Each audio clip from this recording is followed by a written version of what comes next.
Assalamu alaikum. Wa alaikum assalam. Haba. Yanzu saboda Allah da Annabi abin da kika min ya dace kenan tun da zaki ce min kina nan wajen na zo ban iske ki ba kuma bayan cewa na ga miki cewa ina da aiki kin zo kin wani shanya na nan wajen haka ake yi.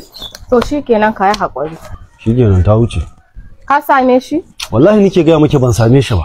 Kusan yau kwana 2 kenan ina kiran wayarsa wallahi wayar saka shi. Ban same shi ba. To shikenan je ka ba matsala. Kamar ya inje ke dakata. Na san halinki. Na san halinki dan ba wani kirki gare ki ba sosai. To ai na ga kuna so ne ku dauke ni karamar yarinya kamar ban san abin da nake yi ba. To wallahi ka faɗi mai. Zan je har garin su saboda garin su bai min nisa ba. Zan je har gun Hajiyar su in dire mata shi. Hajiya kuma? Kai.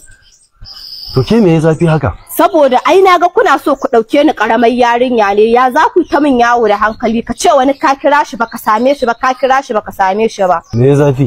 Yanzu dai kin san me nake so da ke? Da Allah da Annabi ki hakuri. Ba sai ta kai ga haka ba. Me ne wani cewa ki je ki samu hajiyar su? Insha Allah kake da mu za a samu solution. Kake wani da. To ai na ga kuna so ku daukan karamar yarinya ne. Kamar ya za ka rika ce min wani ka kira shi bai daga ba. To amma dai ai na baki hakuri. Ai abin duk bata kai haka ba. Ne na dauka zafi. Na ce muke mu insha Allah za a nemi mafita. Za a san yadda za a yi. To ni dai na baku lokacin ku da ku yi amfani da lokacin ku da kar ku yi wannan ya rage ruwan ku ni ba damuwa ta bace duk abin da nace zan aikata zan je in aikata shi kawai. To amma dai ai na baki hakuri ko na ce miki ki hakuri za au tafiya ki kai? Lallai ga nan ya dauko ruwan dafa kanshi. Kai wannan ya dafa duk abin da tace za ta aikata wallahi aikatawa za ta yi. Allah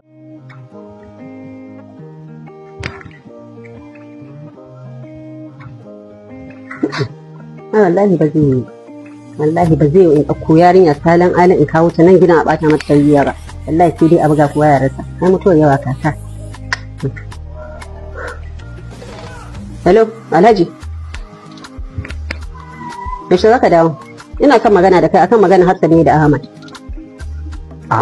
Dakata a jirai dakata duk dai akan bukatar ki ne ko na ji na amince zai yi na amince to bismillah amma dakata na iya adadin kwana nawa ne ko kuma awanni nawa ne zai dauka yau kawai wani ya ishe yana magana wani awanni ya yau ya isa ba damuwa na ji na amince amma kafin nan ina so in tambaye ki ina jinka ina mahaifiyar ki take? A'a, ina ruwanka da ita?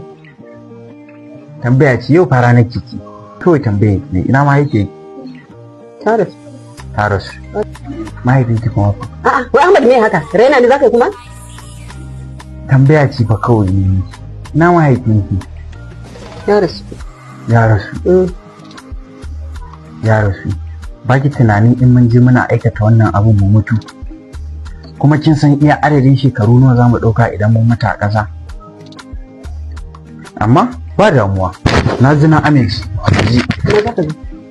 Ku ce, na ce kauce ka bani wuri, Ahmad, na ce kauce ka bani wuri.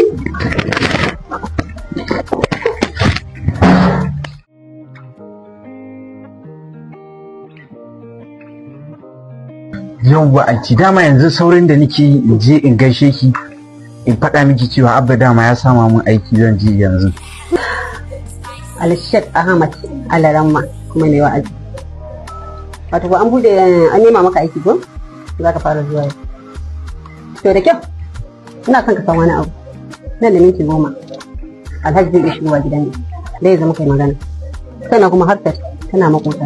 A kowace za ta iya shigowa gidan ne. Sannan ina maka albishin. Yau cikin Hafsat. Kwana 30 cik.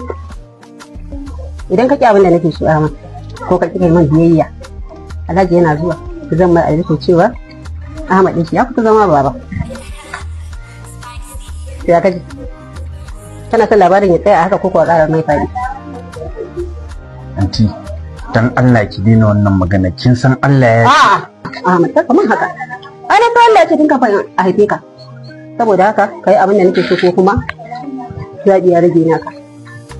Kuma ina son ka san wani abu Ahmad wallahi ko tsaki kake da baka jaba wallahi na riga na shiga gaban ka na fi ka sharri da baka tunani kuma sannan zaɓi ya rage da shiga rijiya in ka ga dama ka dira kafa ka in ka ga dama kai kundin bala wannan ruwanka ne. Yawwa, za ka iya biyo.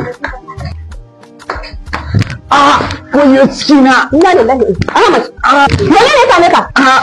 Cikina.